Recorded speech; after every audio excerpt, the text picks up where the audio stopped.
A wise Degen once said, bull markets are born on pessimism, they grow on skepticism, they mature on optimism, and then they die of euphoria. Baby dolls, that's exactly where we are today. So this is obviously our friend Peppy enjoying himself here, and we are going to join him too. So you remember that. The bull market, right? Born in pessimism. We're done with that. Where was that, friends? That was obviously the bottom of the Bitcoin prices down here. 15K. That was actually, we killed the final bull. It was actually that Martini Gimp in his Gimp suit. Gimp stands for guy in mask permanently. The guy with the leather strap. I saw him once at the shop, you know, and the guy walking on all fours. There's a girl with a chain and stuff. Some dudes are into that, you know, not me. Me, I don't like my nuts getting kicked, personally. I don't know about you. So, when we killed the final bull, the bull market started. Okay, so when we kill the final bear, the bear market's going to start. There's plenty of bears around. Okay, so that bull market, right?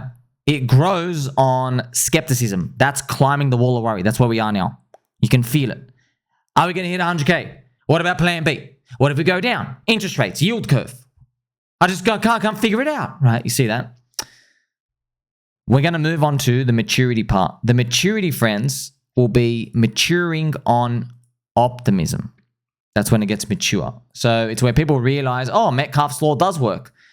We need more people. And if we get more people, we get the optimism part here, right? This rally is real. Time to get fully invested. Once I think that's Bitcoin breaking 80K, 90K, 100K, that's when everyone's like, whoa, right? That's the big number, right? And then everyone understands, hey, crypto's here to stay. It's not going down, it's going up. And that's where it starts to mature. And then eventually it dies, right? It's going to die of euphoria, which is very obvious. You all know what that is, okay? Like some of you had some spooky parts, right? Friends, I uploaded Dominando, the song. I was like, top signal! Huh? Hold, hope. Bro, you can't call it a top signal when something's still down 99%. You know what I mean? We're talking about Hex and PulseChain, but it's good that, you know, it's being trained out there. Now, this is Saint Peppy. You see that? And he said, from Somi's Book of Degens, Laws for a Degen, anything below $1 will eventually get to $1. Look, I was just shocked by how sticky the $1 round number target narrative was for any coin in 2021. My gosh. It was so sticky. Why $1? It was always $1. That's why, friends, I told you, PDI $1. Doesn't even have to get there, bro. It doesn't even have to get there. It's the dollar target's built in.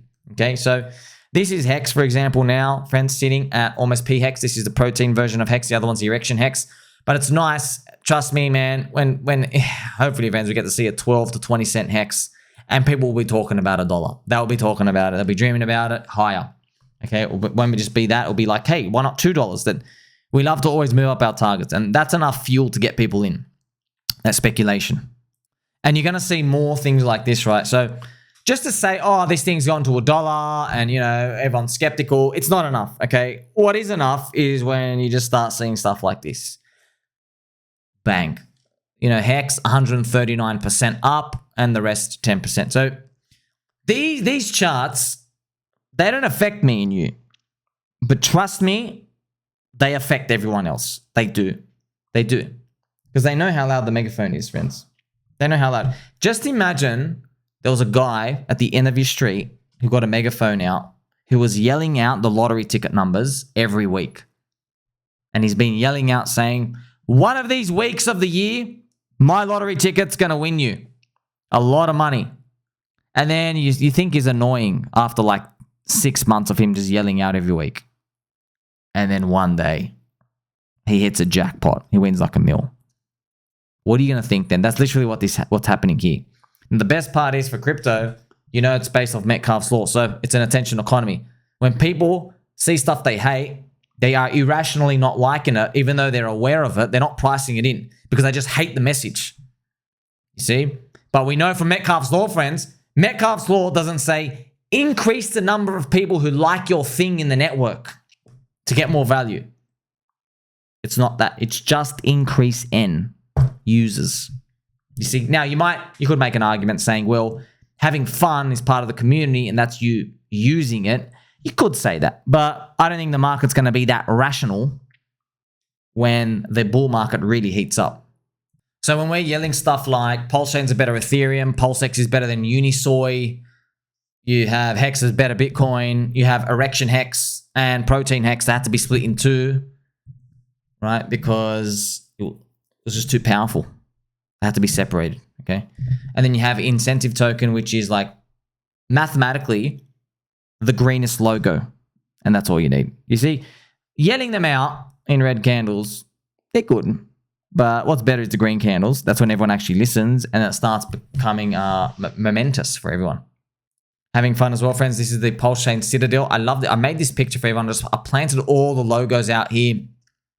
Love having fun. You gotta remember, friends, making stuff like this to just make people look. Like, why this is so amazing, just so everyone learns, okay? I want everyone to learn off me here. This picture, when you see a tower, it evokes images of like grandeur, whatever that word is. It's grand, it's big, it's large. It's look at this. You just see like a big citadel picture, right? And you have Incentive Token up here just randomly, okay? So you just have all these pictures here. You have, see, it's just like there's a big citadel. There's all these characters.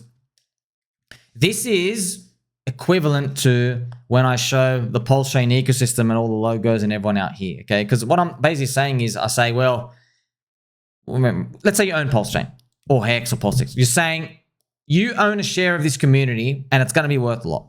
That's what you're saying. And what I'm showing everyone is, I'm like, hey, you call this dead, but look at this stuff that's happening, bro. Look at all these characters. Look at all these people here. Look at all these logos, all these coins, all these communities, influencer KOLs, whatever you want to call them, some non-fluffy microphones, some fluffy microphones, some being one, wearing a Bulbasaur hat, by the way. Like and subscribe. You see what I mean? It's starting to evoke these images in your head. Like, this thing is a lot bigger than the market is pricing. So when you're looking at a price for PLS, you're like, well, it's 722 million market cap. That's like a little small. That's too small. That makes no sense, you know? And people feel something about it. So you can yell about it all day. I'm here to help you, friends. I know the correlation is going to kick in. Bitcoin liquidity index, everything else is going to come in, and the market prices it in whether you like it or not. That's one thing you learn about crypto. Whether you're here or not, brother, the market's going to pump without you. Brother and sister as well. I also want to quickly throw this in as well, friends. So we're dealing with Bitcoin, we're dealing with Rocca Negra, and Rocca Negra might put a hit on Diddy. Now, obviously, you've all been seeing Diddy. Diddy's like a full-on psychopath. He's a Fed agent, 1,000 bottles of lube, parents dropping their 14-year-old kids there. I mean, shame on you. You guys are... Why did you have children? You don't deserve children. Dropping your 14-year-old daughters out and sons at Diddy's place at 3 a.m. My gosh. Sean Combs under suicide watch by jailers as he awaits sex trafficking trial. So, look at this. Jeffrey Epstein was taken off suicide watch by high-level psychologists. Yeah. High-level psychologist. It's spooky how these things happen, friends. And it's wild, man. You know, Jeffrey Epstein, wow, that was a 2019 and 2020 story, friends. That's crazy. I just checked it up now. That's wild, man. 2019, 20, so it's a last cycle thing.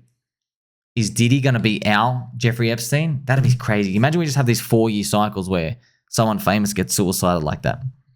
Rocca Negra is involved, friends, by the way. They are, I'm not even joking, they're the private wallet of the US government. They're the private wallet. They're going to do anything they need to. So if anyone's in there too close, you're going to get destroyed.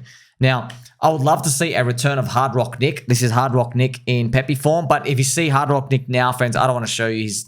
He lost weight. He's just not as... He doesn't look as funny anymore. He looks... Yeah. When he was bubbly and fun, it looked amazing. But I'm here to give you an overwhelmingly positive message. Don't Jeet the crypto lows. Red candles are normal. You need to be strong.